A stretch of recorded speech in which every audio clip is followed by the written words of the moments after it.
the window of opportunity we now have to escalate our engagement from firm consensus to decisive action. In many respects, the COVID-19 pandemic stripped us of many illusions and exposed stark justice and solidarity deficits in the face of existential crisis.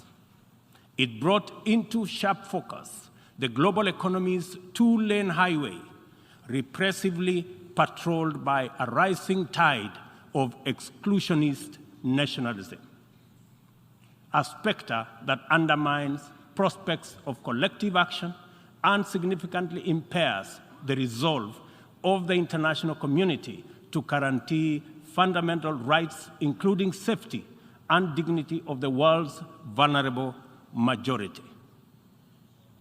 It is also for this reason that many nations, especially from the global south, now advocate for the democratization of the global governance and a reimagined multilateralism that is inclusive and works for the good of all.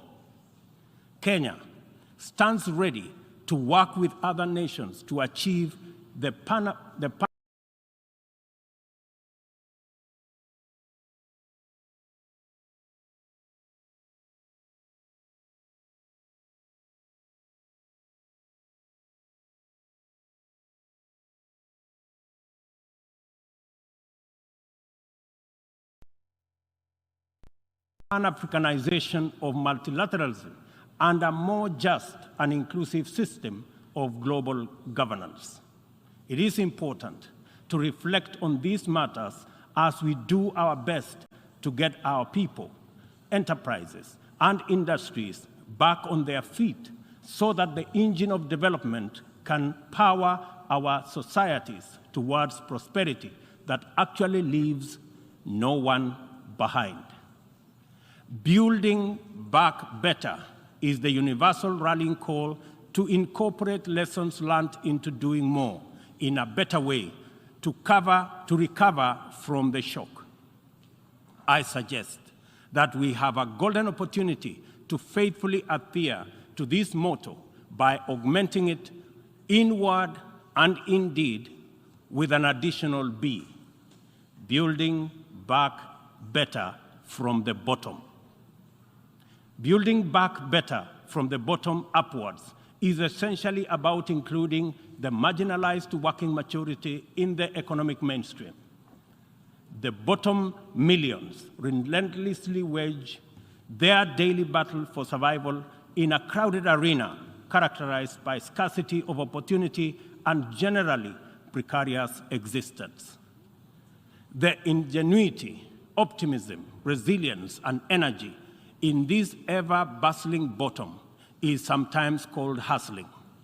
Invisibly to policymakers and beyond the reach of many public services, these hustlers take nothing for granted, surviving overwhelming odds and frequently succeeding greatly. In the words of Abraham Lincoln, things may come to those who wait, but only things left behind by those who hustle.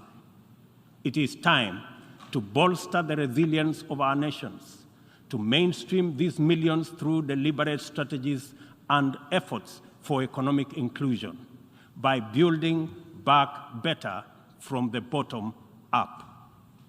The interlocking challenges of conflicts, triple planetary crisis, and the global food crisis have impeded our momentum and obstructed our focus on achieving fundamental transformations towards sustainable development.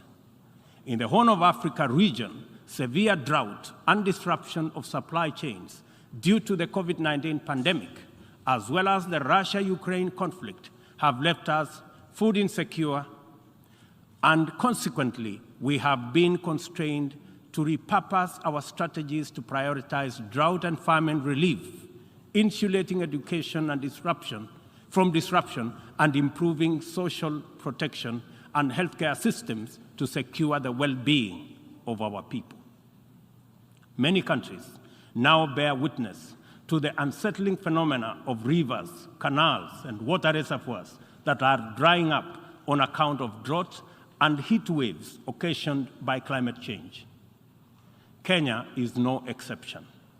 The northern arid and semi-arid rangelands of our country have been gravely impacted by drought, whose severity has not been seen or experienced in 40 years. 3.1 million residents of these atolls are now severely food insecure on account of scarce rainfall over 3 consecutive seasons, leading to poor crop and pasture.